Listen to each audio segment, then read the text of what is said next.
Sa panahon ng pagkukondisyon ng manok, gawain na ni Bong ang pagpupurga ng kanyang mga alagang tinali.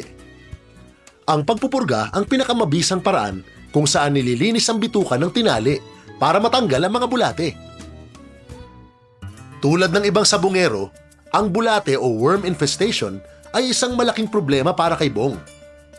Dapat sa oras ng laban, walang bulate ang manok para hindi apektado ang performance. Kaya nga problema ko talaga yung mga bulate, lalo na mga tapeworms. Nako, ang hirap tanggalin. Bakit kaya? Base sa isang pag-aaral, napatunayan na ang tapeworms ang pinakamahirap puksaing klase ng bulate sa mga tinali.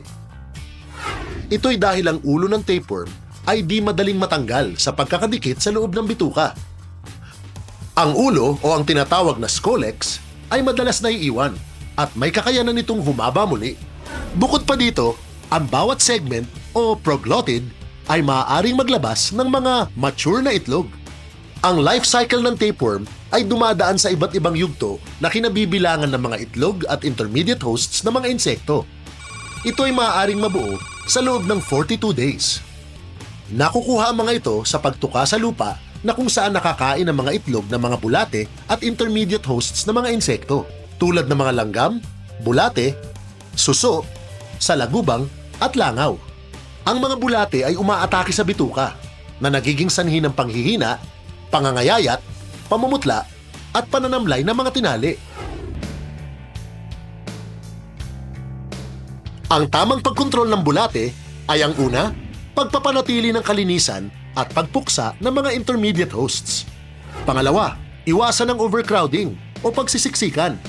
Pangatlo, dapat na nabibigyan sila ng sapat at angkop na nutrisyon sa tulong ng Thunderbird Power Feeds. At pang-apat, tamang pagpurga o deworming program. Dahil na rin sa matinding problema sa tapeworms tuwing conditioning, gumawa ng paraan ng Thunderbird para kontrolin ang ganitong sitwasyon. Ang resulta, isang ligtas, mabisa at stress-free na dewormer pang manok panabong na hindi kinakailangan ng fasting. Ang Thunderbird Strong Guard. Ito'y naglalaman ng praziquantel at albendazole na mabisang pumupuksa at tumatanggal ng 99.9% ng tapeworms. Ito rin ay mabisa sa roundworms at iba pang klase ng bulate. Magbigay ng isang tableta ng Strong Guard sa simula ng pre-con at 1 linggo bago ang araw ng laban. Napatunayan sa isang pagsusuri na ginawa sa UP College of Veterinary Medicine na kumpara sa ibang dewormer, ang Strong Guard ay mas epektibo laban sa anumang klase ng worms, lalo na sa tapeworms. Totoo nga, sadyang mas epektibo ang Strong Guard laban sa mga tapeworm at iba pang klase ng bulate. Simula nung gumamit ako ng Strong Guard, naging masiglang muli ang aking mga alaga. Mas masagana na rin silang kumain. Sa Strong Guard, makasisiguro kang ma-absorb nila ang nutrisyong makukuha sa mga patuka at bitamina. Magkakaroon din sila ng maayos na pangangatawan at protektado sa sakit at peste. At sa wakas, dumating din ang araw na pinakahihintay ni Bong.